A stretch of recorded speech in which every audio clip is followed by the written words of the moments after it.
ప్రభుత్వం ఉద్యోగులను వేధిస్తోందని మండిపడ్డారు భట్టి విక్రమార్క. జూనియర్ పంచాయతీ కార్యదర్శుల సమస్యలను పరిష్కరించడంలో రాష్ట్ర ప్రభుత్వం విఫలమైందని విమర్శించారు. యాదాద్రి జిల్లా పోచంపల్లి మండలంలో నిరసన వ్యక్తం చేస్తున్న పంచాయతీ కార్యదర్శులకు భట్టి సంఘీభావం తెలిపారు. అటు చేనేత కార్మికుల విషయంలో కేంద్ర రాష్ట్ర ప్రభుత్వాలు నిర్లక్ష్యంగా వ్యవహరిస్తున్నాయని మండిపడ్డారు. వారిని ఆదుకోవాలని భట్టి డిమాండ్ చేశారు.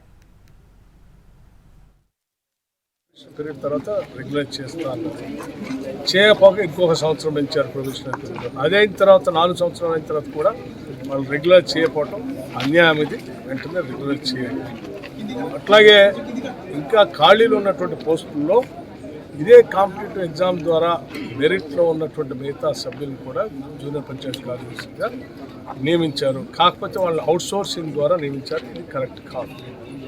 వాళ్ళను కూడా ఇదే పరీక్ష ద్వారా రిక్రూట్మెంట్లో మెరిట్లో వాళ్ళు కూడా ఉన్నారు కాబట్టి వాళ్ళని కూడా వీళ్ళనే పరిగణిస్తూ వాళ్ళు కూడా రెగ్యులర్ చేస్తూ పే స్కేల్ ఇవ్వాలని చెప్పి నేను ప్రత్యేకంగా ఈ రాష్ట్ర ప్రభుత్వాన్ని డిమాండ్ చేస్తాను. ఇకపోతే చేనేత కార్మికులకు సంబంధించి ఈ రాష్ట్రంలో కాదు, దేశంలో, ప్రపంచంలో కూడా